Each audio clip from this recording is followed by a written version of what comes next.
Terima kasih Bu Cecil yang sudah memandu jalannya foto bersama. Acara selanjutnya kita akan memasuki agenda utama, yaitu pemaparan informasi dari program studi dokter gigi spesialis dan program pasca sarjana Fakultas Kedokteran Gigi Universitas Padjadjaran.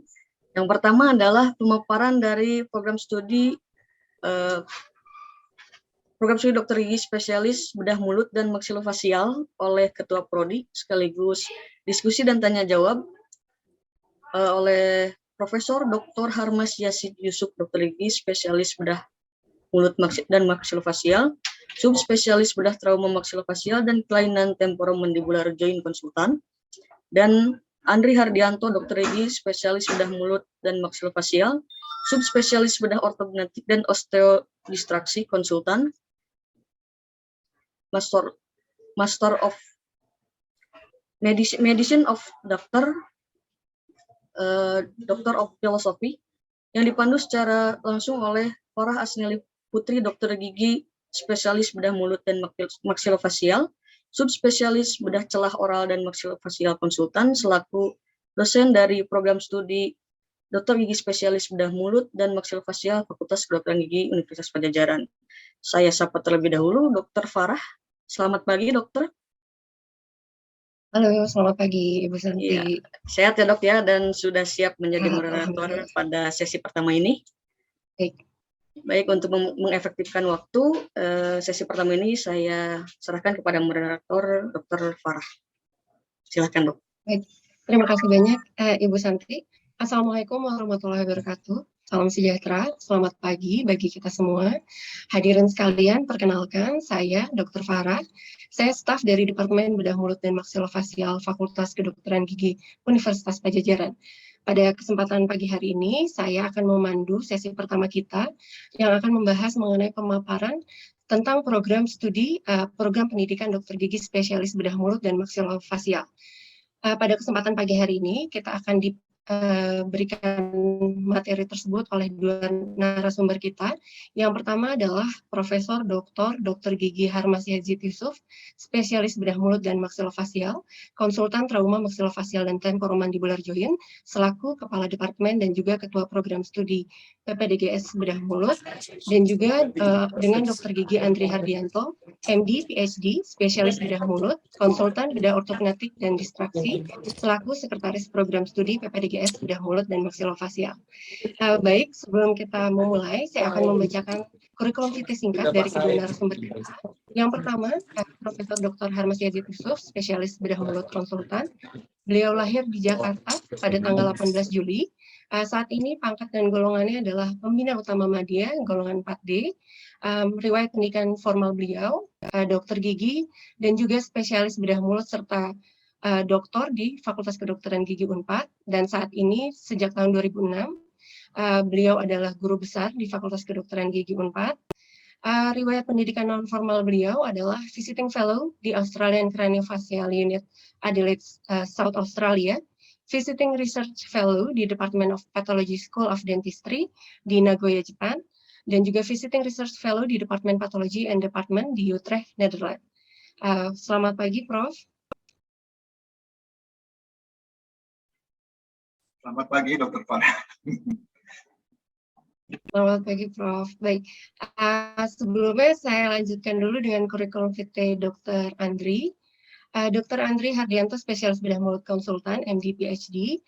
Beliau lahir di Jakarta pada tanggal 23 Oktober. Pendidikan formal beliau profesi dokter gigi dari Universitas Trisakti, kemudian melanjutkan di Advanced Training Course, Fellowship and Oral and Maxillofacial Surgery di Shanghai Jiatong University, China, dan juga melanjutkan dengan Doctor of Medicine, Doctorate of Oral and Maxillofacial Surgery di Shanghai Jiatong University, China, dan kemudian melanjutkan dengan program adaptasi spesialis bedah mulut dan maksilofasial di Fakultas Kedokteran Gigi Universitas Padjadjaran. Selamat pagi, Dr. Andri. Selamat pagi, Dr. Farah. Terima kasih atas perkenalannya. Baik, Dr. Andri, terima kasih. Mari kita mulai saja. Saya berikan kesempatan kepada Prof. Harmas. Dipersilakan, Prof. Terima kasih, Dr. Farah. Terima kasih pada semua yang memfasilitasi acara ini. Alhamdulillah kita bisa bertemu lagi pada tahun 2022. Bismillahirrahmanirrahim. Assalamualaikum warahmatullahi wabarakatuh. Pada para calon peserta ya di sini ya. Di sini saya nggak tahu yang mau berminat ke prodi bedah mulut, saya nggak tahu siapa. Tapi ini karena gross, jadi ya saya anggap sama saja ya. Jadi kami ada beberapa slide, bisa di-share slide-nya, Dr. Farah.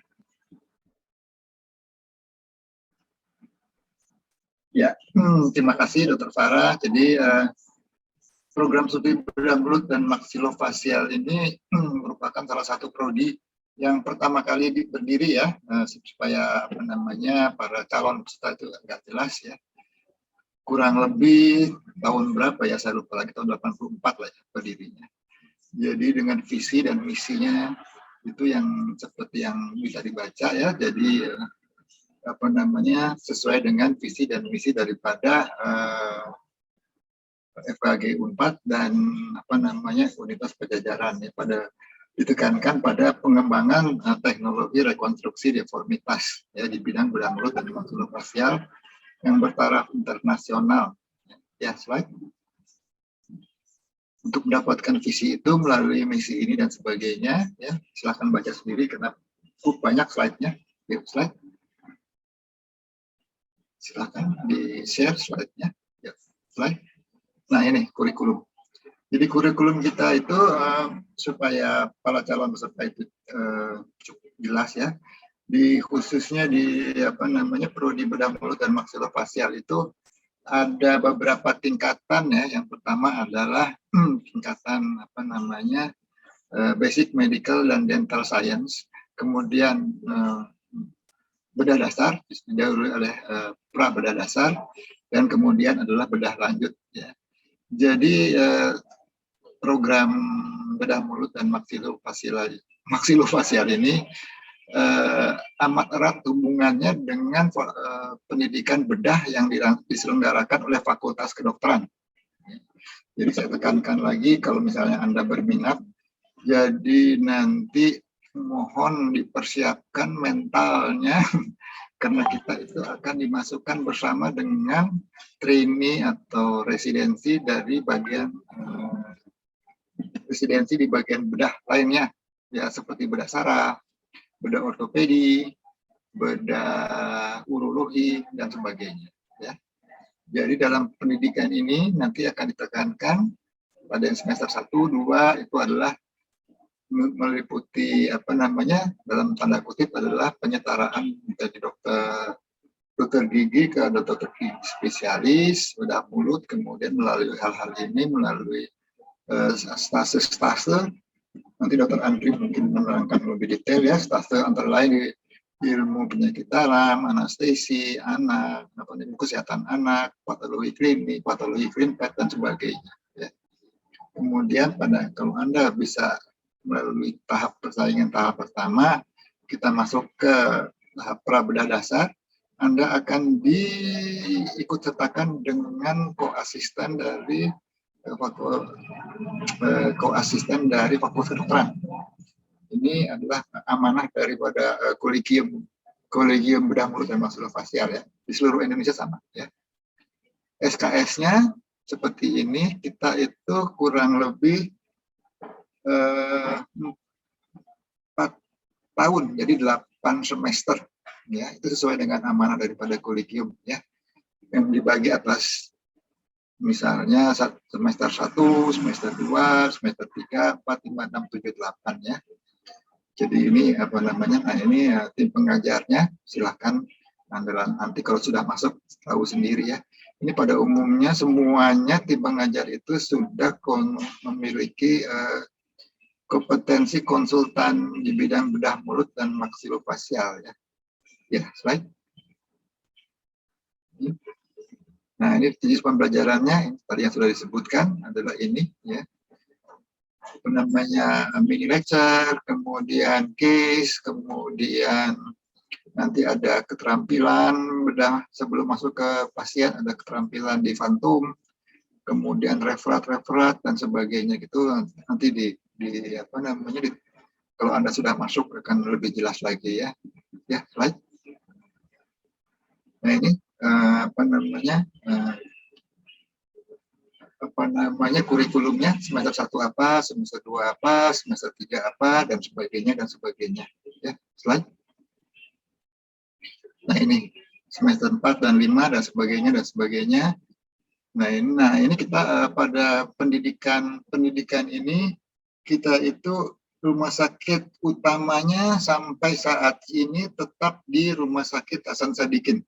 Jadi Anda nanti kalau masuk, keterima maksud saya gitu ya, itu akan harus mengikuti matrikulasi di Rumah Sakit Hasan Sadikin, nanti kita atur dan sebagainya.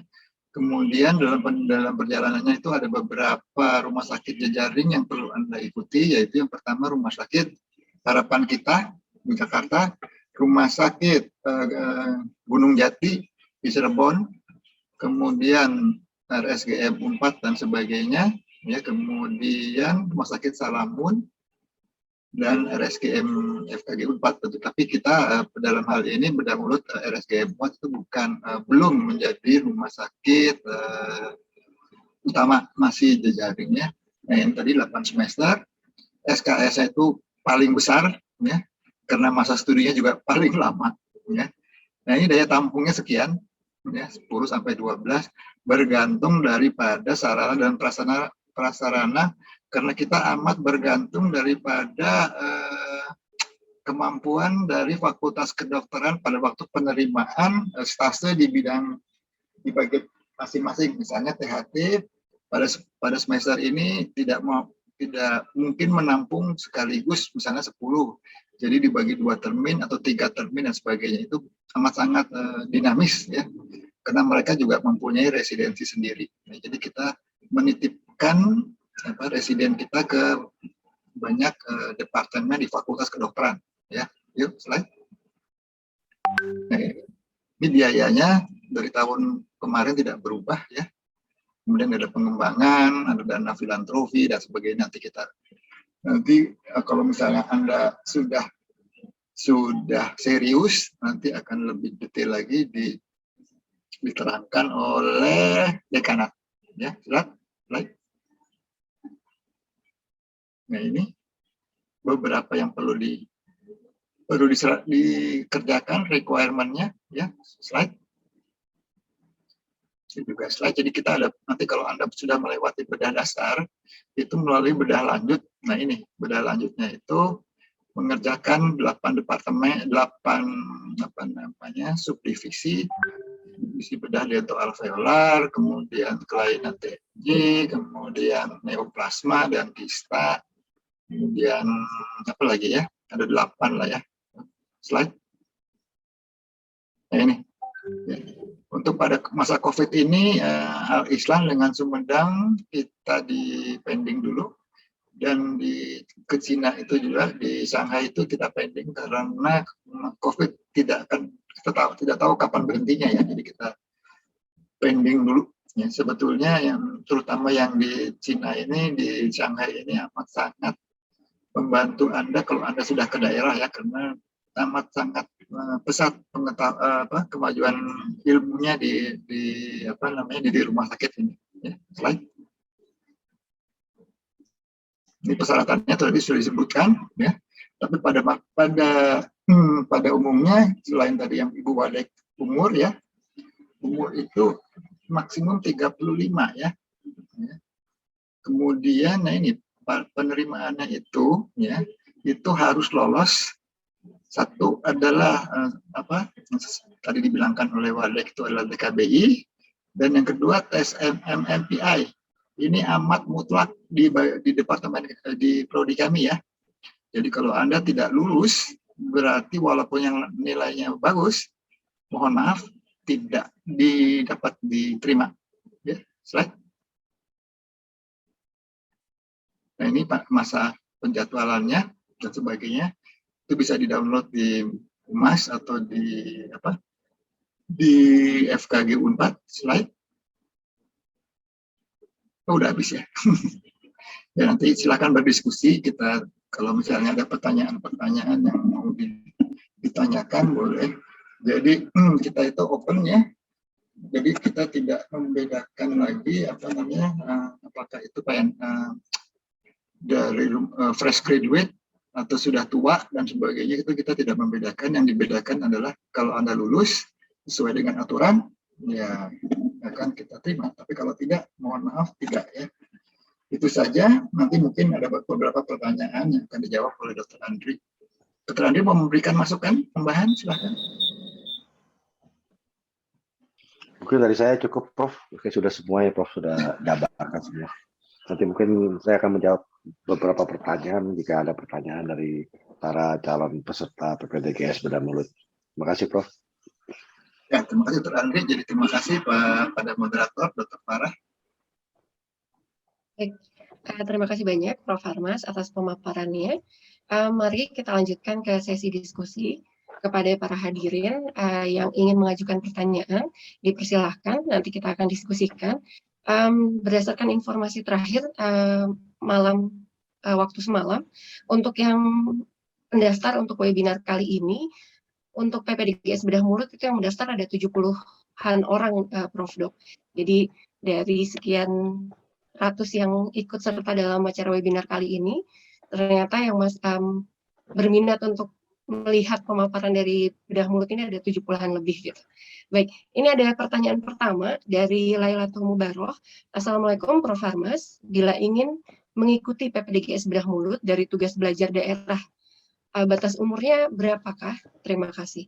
Dipersilakan, ini mungkin boleh dijawab oleh Dr. Andri terlebih dahulu, Dok. Silakan, Dok. Ya, baik, terima kasih. Seperti tadi di depan sudah dipaparkan oleh Prof. Harmas ya. Jadi batas usia maksimum 35 tahun ya. Jadi seandainya kamu sudah besok sudah masuk 36 ya, mungkin itu ya sungguh sangat tidak beruntung ya. Jadi itu sudah mutlak dari peraturan dari aturan dari Universitas Pajajaran. Ya, mungkin itu informasi yang bisa saya berikan. Terima kasih, Dr. Farah. Baik, Dok. Berarti sebelum batas waktu pendaftaran terakhir, usianya harus belum 35 ke atas ya, Dok ya? Jadi ya, di waktu 36 terakhir pendaftaran. Siap. Baik, jadi harus segera bagi yang ingin mendaftar. Pertanyaan berikutnya kita lanjutkan. Dari Herluinus Mafranenda. Selamat siang, saya Dr. Gigi Nenda dari Bandung. Mohon informasinya mengenai syarat sertifikat ATLS. Apakah wajib dimiliki saat pendaftaran PPDGS? Karena tadi memang di slide disebutkan bahwa untuk mendaftar harus ada sertifikat ATLS atau BLS atau PTC. Apakah bisa diperoleh saat proses pendidikan? Jadi saat mendaftar mungkin maksudnya belum ada sertifikatnya, boleh tidak saat proses pendidikan baru mengikuti sertifikasi tersebut? Silakan Prof. Dok. Mungkin Prof. Harmas, Prof. bisa menjelaskan, Prof. Mengenai ini, Prof. Ini kalau yang sensitif saya ada disuruh jawab. Jadi terima kasih atas pertanyaannya. Jadi pada masa COVID ini semuanya kita ada kemudahan ya. Jadi ATLS itu nanti kalau Anda keterima misalnya itu ada di bagian di depan di bedah dasar itu ada ATLS sendiri ya, yang diselenggarakan oleh Fakultas Kedokteran.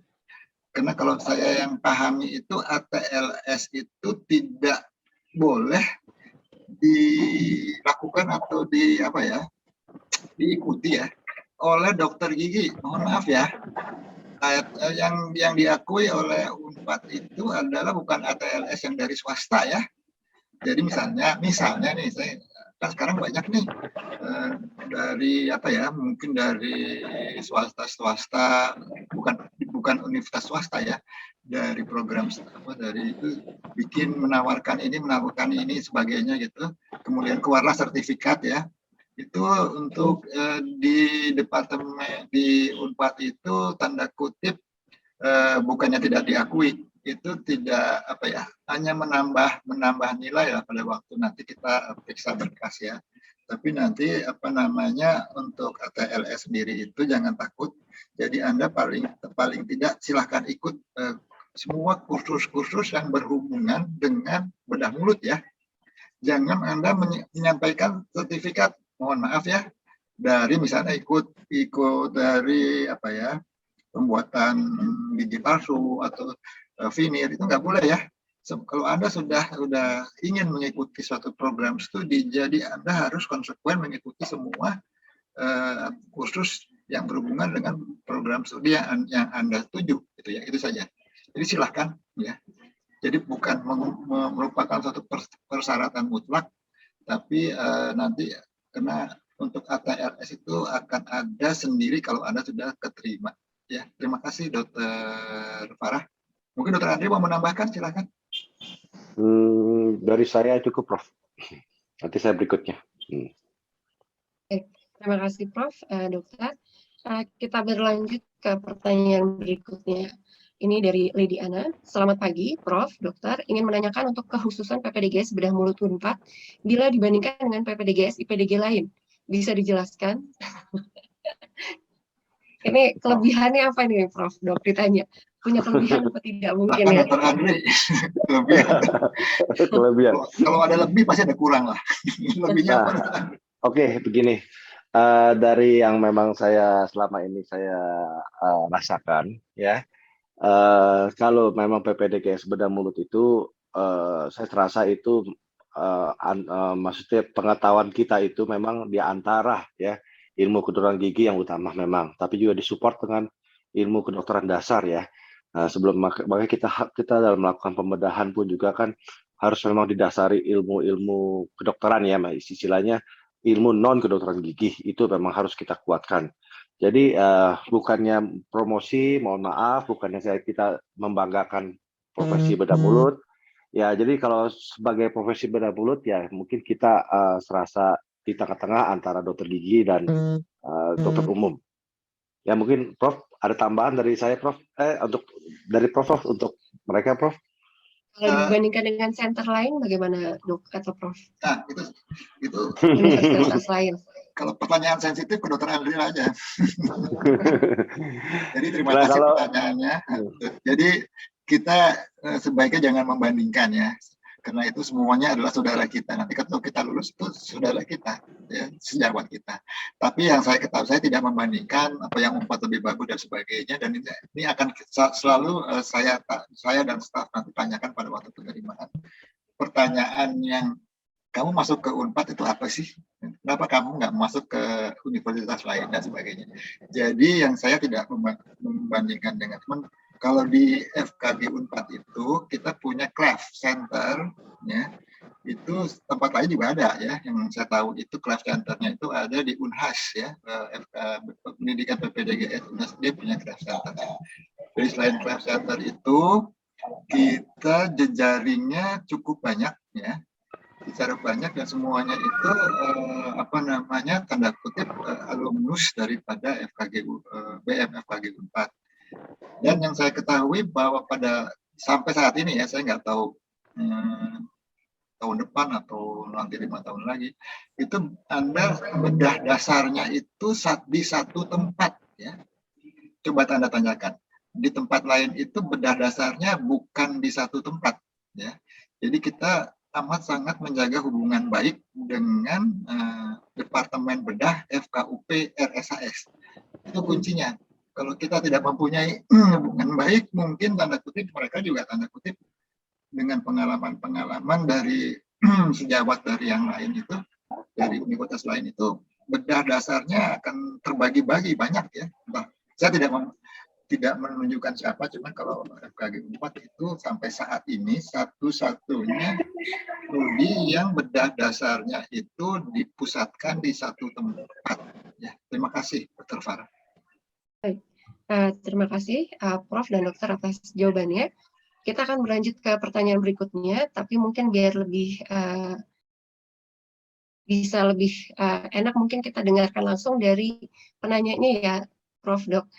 Ini pertanyaan berikutnya dari Dr. Gigi Jonathan.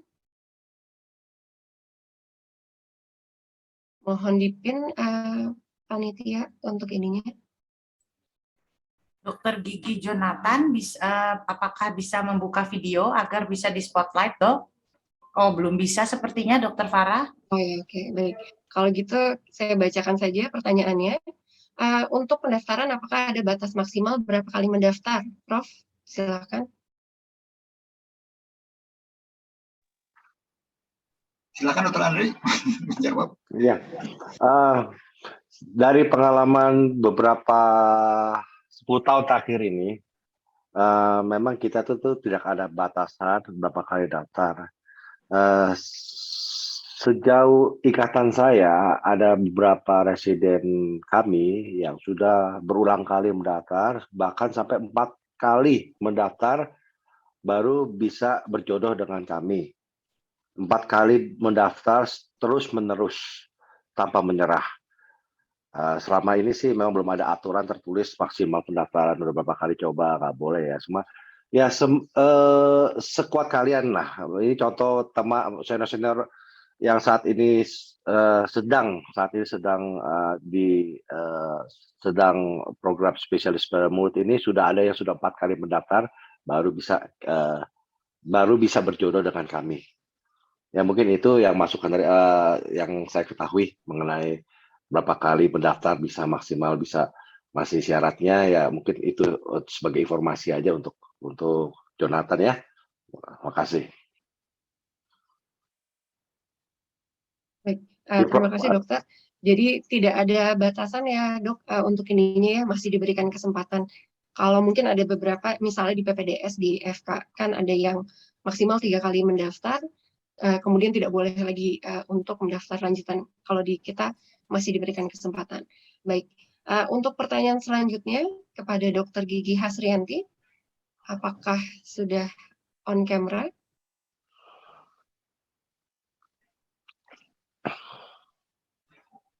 Dr. Gigi Hasrianti? Oke, kalau belum juga, ini pertanyaannya adalah saat ini sedang mengambil studi S2 program MARS dan tinggal menyelesaikan tesis. Apakah boleh daftar program PPDGS? Bagaimana ini, Dok? Prof, silakan Prof. Kalau yang menyangkut harga hidup orang banyak, saya ada yang suruh jawab.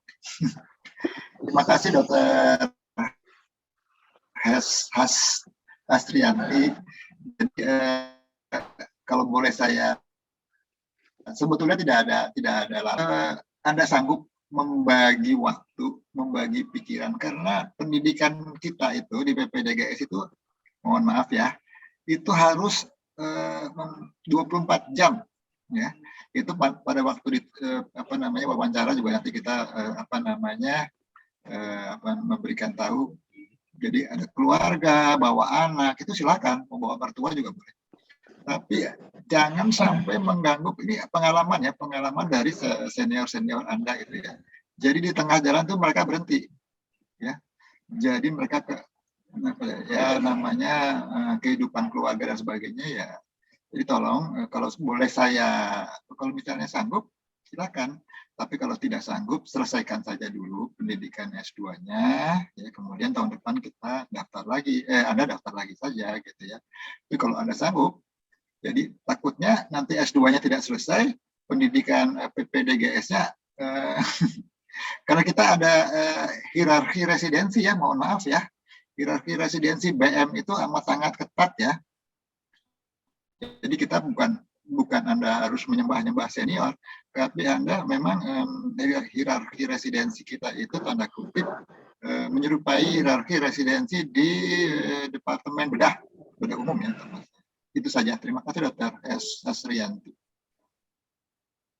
Terima kasih Prof. Jadi memang harus konsentrasinya ketika sudah mendaftar PPDGS, diharapkan konsentrasi ke PPDGS-nya itu ya Prof ya.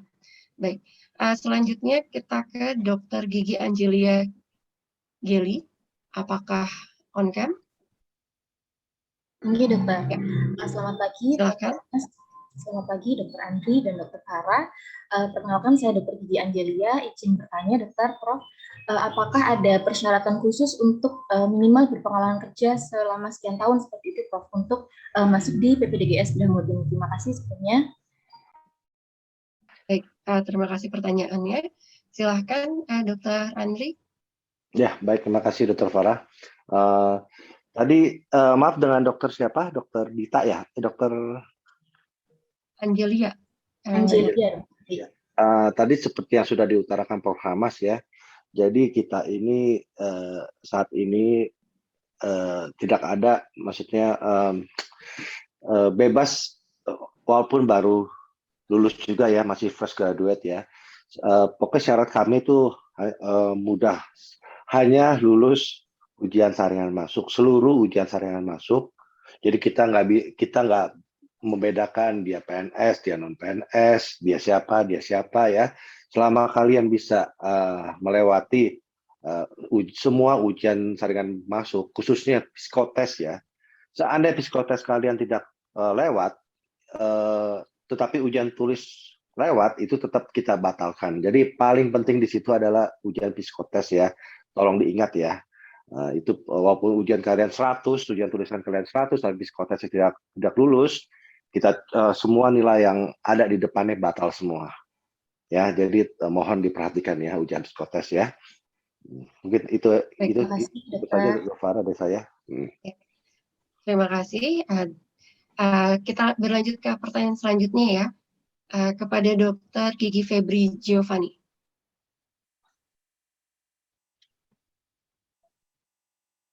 Dr. Gigi Febri, apakah sudah on camera?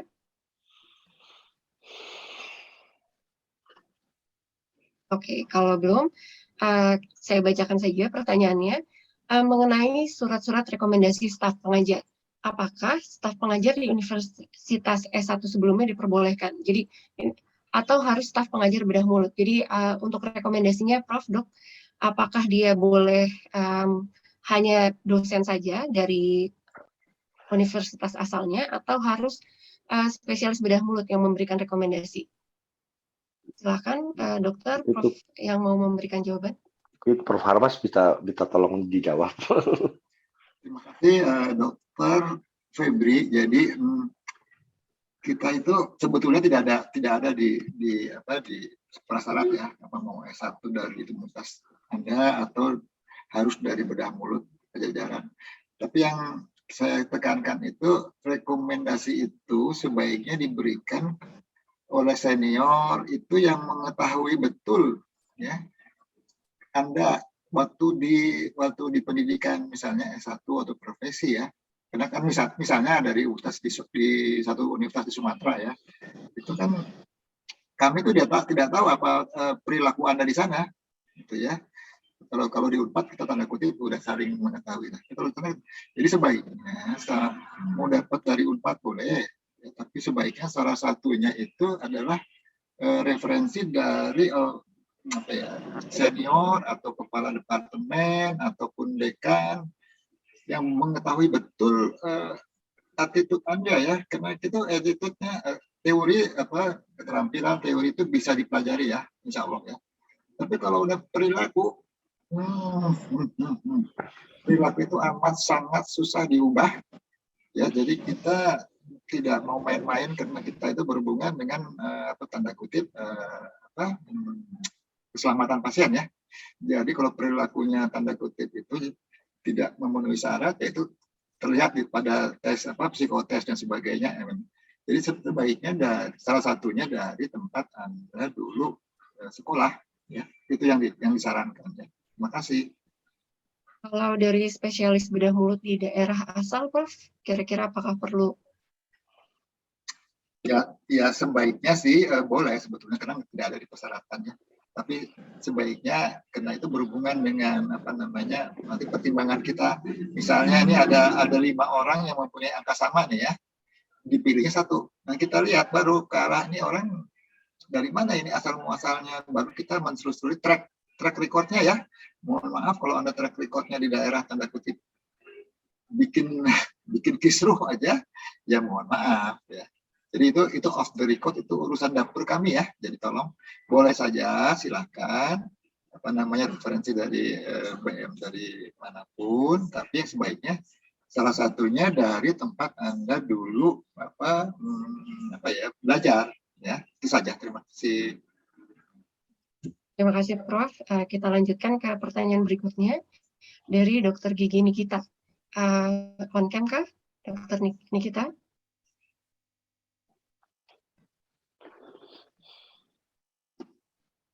Oke. Kalau belum, mari kita bacakan saja. Selamat pagi, maaf mau bertanya, untuk PNS daerah ada peraturan untuk mengabdi sekian tahun sebelum bisa mengajukan tugas belajar. Apabila usia yang lebih dari 35 tahun, misalnya 36 tahun, apakah betul-betul tidak ada kelonggaran? Silakan, Dok, Prof. Prof. Silakan, Prof. Ini mah ranahnya Dr. Andri, kan tadi udah dijawab. Silakan Dr. Andri. Prof, silakan, Prof. Jadi mohon maaf ya, kita mencoba memenuhi aturan yang kita buat. Ya, kita buat ya. Aturan itu dibuat bukan buat dilanggar ya. Aturan dibuat untuk dipatuhi. Ya. Tapi automatically itu aturan tanda kutip ya. Saya off the record aja ya. Tapi nanti misalnya Anda 35 tahun 1 hari, bolehlah. Tapi kalau udah 35 tahun, aduh walahu alam. Jadi banyak, mohon maaf ya, banyak pendidikan PPDGS bedah mulut itu yang tanda kutip tidak mempersyaratkan secara ketat ya, 35 tahun. Jadi Anda silahkan mendaftar pada sentra-sentra lain yang tanda kutip agak sedikit longgar ya. Jadi semuanya nanti kalau udah lulus tetap BMMMF ya, Dr. Andri namanya sekarang. Gak apa-apa, nanti kalau udah lulus dari manapun, dari sentra manapun itu adalah sejawat kita. Jadi kalau di Unpad tanda kutip kita sudah membuat aturan dan mohon aturan itu untuk kita patuhi. Itu saja. Terima kasih Dr. Nikita. Ya. Terima kasih, Prof. Selanjutnya pertanyaan berikutnya dari Dr. Gigi Jesaya Tarigan. Izin bertanya, untuk di ujian awal pada saat wawancara, apakah dalam bahasa Inggris, dan apakah di perkuliahan dan ujian kompre juga dalam bahasa Inggris? Terima kasih. Silakan, ini Dr. Andri, silakan, Dok. Ya, kita dalam ujian masuk itu memang kita lakukan dengan bahasa Inggris ya sekarang ini ya. Ya hampir semua kita biasakan dengan pakai bahasa Inggris ya. Walaupun sampai saat presentasi, laporan rutin mingguan kita, ya semua kita biasakan dengan bahasa Inggris semuanya. Ya mungkin itu saja dari saya, Dr. Farah. Terima kasih, Dr. Andri. Selanjutnya ini ada Dr. Gigi Bagus, namun tidak bisa on cam. Jadi izin bertanya, jika sudah diterima menjadi PPDGS bedah mulut, apakah boleh melaksanakan pendidikan sambil kerja klinik sebagai pendanaan residensi? Terima kasih. Ini silakan Dr. Andri atau Prof. Silakan Harmas.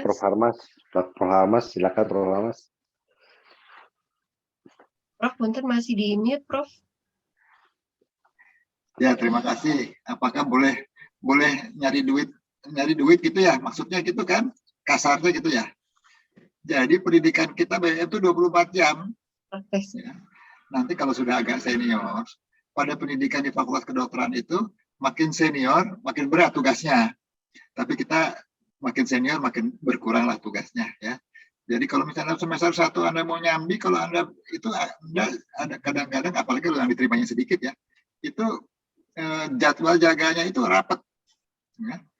24 jam, mesti bikin laporan, mesti bikin referat, mesti bikin jurnal leading dan sebagainya. Ya. Kalau Anda manusia super sih boleh. Ya. Jadi makanya tadi nanti kalau kita wawancara itu ada satu item ya, Dr. Andri ya. Anda punya tabungan berapa? Bukan mencari orang kaya aja yang terima, enggak. Jadi untuk memudahkan, untuk supaya Anda itu enak sekolahnya gitu ya. Jadi kita tidak mengutak. Kalau di Fakultas Kedokteran dia tanya, yang saya tahu ya, ada 5 departemen itu dia bertanya, Anda mempunyai tabungan berapa? Misalnya dia bilang X, di kepala departemen itu ada yang minta tolong difotokopikan saat ini tabungan Anda. Itu di Fakultas Kedokteran ya, kalau kita kan nggak sampai segitu ya. Cuman jadi tolong ya, kalau nyambi klinik, apalagi dokter tembak ya, tidak diperkenankan ya. Kalau dokter tembak itu masih ada, langsung saya akan laporkan ke Wadek 1 untuk ambil tindakan ke rektorat. Jadi zaman dulu tuh ada namanya dokter tembak ya, cari-cari duit ya, anaknya nggak punya susu, coba-coba cari, ya itu kan konsekuensi sekolah ya, konsekuensi sekolah. Jadi Anda akan tidak dapat mencari sesuatu untuk keluarga misalnya. Jangan jadi dokter tembak ya. Itu soalnya itu pasti tidak punya SIP. Kalau tidak punya SIP ada sesuatu, nah itu akan tanggung renten tuh. Anda lagi apa? Pendidikan di mana? Di sini, di mana? Udah terus dia sampai ke rektor. Jadi salah satunya tidak boleh jadi dokter tembak. Jadi itu saja ya. Jadi kalau Anda manusia super ya boleh aja. Kita sampai 4 ya dokter Andri ya. Bedah Terima kasih dasar banyak itu Prof sebelum atas masuk bedah lanjut kita sudah jawabannya. Selanjutnya ini adalah pertanyaan terakhir untuk Prodi PPDGS Bedah Mulut dan Maksilofasial. Selanjutnya dari Dr. Gigi Arfianto. Apakah on cam Dr. Arfianto? Iya, siap dok. Punten, Ya, apakah suara silakan saya Dr. terjelas Arfi. dok? Ya, assalamualaikum, selamat pagi Prof. Harmas, Dr. Andi, Dr. Farah. Punten dok, saya izin bertanya, untuk masuk bedah mulut itu apakah ada tes teori untuk tes praktikumnya juga dok? Dan Prof, untuk ujian masuknya, dan ingin bertanya juga apakah jika sudah berhasil lolos, apakah ada informasi untuk rincian dana yang akan dikeluarkan, seperti apakah ada uang pangkal, ada sepertinya, dan lain-lainnya. Terima kasih dok. Ya, Terima kasih baik. Dr. Arfi pertanyaannya. Silakan Dr. Andri. Ya, seperti tadi juga udah diutarakan di presentasinya Prof. Harmas ya, mengenai biaya penyelenggaraan pendidikan spesialis. Jadi kita sudah flat ya, maksudnya aturan dari Universitas Padjadjaran ya, BPP per semesternya kita kenakan Rp25.500.000 ya. Dan biaya lain-lainnya itu ya dana filantropi, memang sumbangan itu memang wajib secara sukarela ya untuk pengembangan fasilitas kita ya. Mengenai ujian teori dan ujian praktikum ya harus ada ya. Kita kan di depan juga ada salah satu syarat mutlak ya, ujian teori dan praktikum juga akan dilaksanakan ya. Mungkin Prof ada tambahan dari Prof mengenai ini? Ya itu terima kasih Dr. Andri. Ya, jadi ya itu Unpad tuh namanya UKT ya. UKT kita segitu ya. Jadi setiap semester itu UKT itu terutama yang nanti dapat bantuan dari kementerian untuk tugas belajar itu, Unpad itu tidak mau tahu apa ya, bayar pribadi apa tubel, pokoknya setiap semester terdaftar di di webnya di bagian keuangan Unpad ya. Nah tadi yang Dr. Andri bilang mengenai dana-dana itu, nanti pada waktu Anda kalau sudah serius mendaftar itu ada wawancara, dan tanda kutip salah satu itemnya adalah itu ya. Dan kemudian saya tekankan lagi, itu yang dana-dana yang di luar itu tidak berpengaruh terhadap penerimaan Anda ya. Jadi kalau Anda bilang saya tanda kutip nggak mau nyumbang, kemudian angka Anda bagus ya silakan ya. Jadi silakan ya. Tapi ya tanda kutip nanti rahasia dapur kami itu dekan juga tidak tahu ya, yang tahu cuma Dr. Andri. Terima kasih Dr. Farah dan Dr. Andri. Baik, terima kasih banyak Dr. Arfi, cukup ya. Demikian pertanyaan-pertanyaan yang sudah diajukan. Terima kasih kepada Prof. Harmas dan juga Dr. Andri atas jawaban dari pertanyaan yang sudah diajukan. Mudah-mudahan bisa menjawab rasa penasaran dan juga menjadi bahan pertimbangan bagi rekan-rekan dokter gigi yang ingin mendaftar dan ingin mencoba di menjadi residen di program studi PPDGS Bedah Mulut dan Maksilofasial FKG Universitas Padjadjaran. Demikian saja dari kami. Saya ucapkan terima kasih banyak. Dikembalikan kepada Ibu Santi. Baik, terima kasih Dr. Farah, Prof. Harmas, dan Dr. Andri atas pemaparannya pada sesi pertama ini. Ya, hadirin serta sekalian, sekian untuk pemaparan sesi yang pertama, yakni dari program studi dokter gigi spesialis bedah mulut dan maksilofasial. Selanjutnya acara akan saya serahkan kepada Ibu Reni Setiawati selaku MC selanjutnya. Silakan Ibu Reni.